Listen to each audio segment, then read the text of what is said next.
So ituturo ko sa inyo mga guys kung paano yan mawawala yung ads sa ating cellphone na biglang lumalabas. Ayan, sundan nyo lang ako mga guys.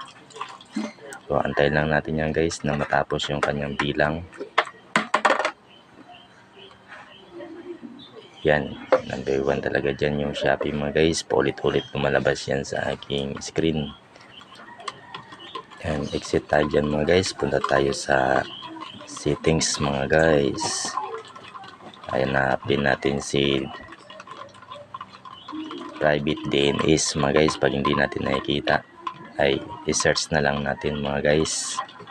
So hindi nga natin nakita dyan mga guys kasi iba-iba yung ating mga cellphone mga guys.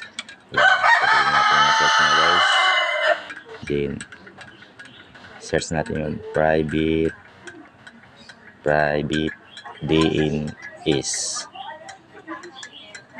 Ayan, lalabas siya guys. Click natin yung mga guys. Ayan, nasa baba, private DNS. Click natin yung mga guys. Then naka-auto siya mga guys.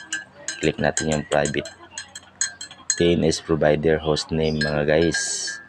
Then i-click din natin yung enter hostname.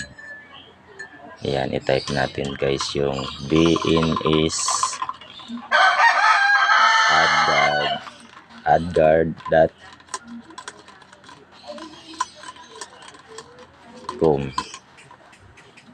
DNS.adguard.com. Yan, puro small letter siya mga guys. Then save lang natin mga guys. Save.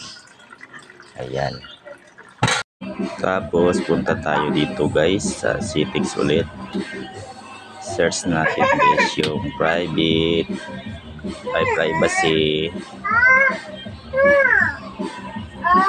Then click natin yung privacy settings mga guys.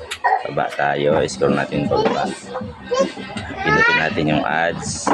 Then reset advertising ID. Click natin yung mga guys. Confirm lang natin.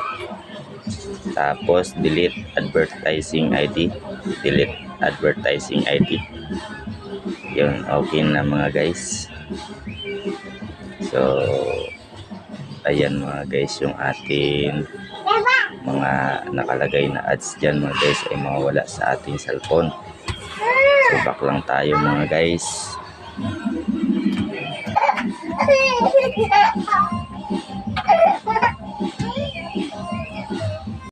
Ayan mga guys, maraming salamat sa inyong panonood. Sana ay mayroon kayong natutunan dito mga guys.